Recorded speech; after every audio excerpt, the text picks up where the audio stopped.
भाषा का एगो लड़ाई रहे काहे कि मुंबई शहर जहां हम रहन हो जाए भोजपुरी के बड़ा हे दृष्टि से देखल जात रहे।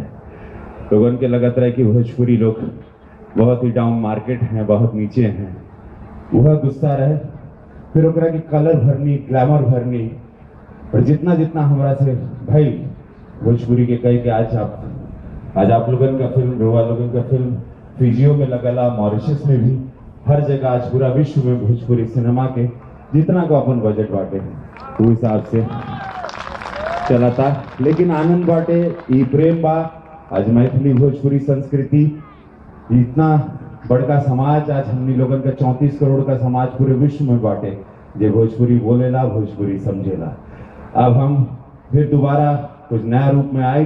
तबले एगो लड़का बहुत बढ़िया जे सुर संग्राम में फाइनल में रहे, अद्भुत गायक, हम उसके फैन हैं।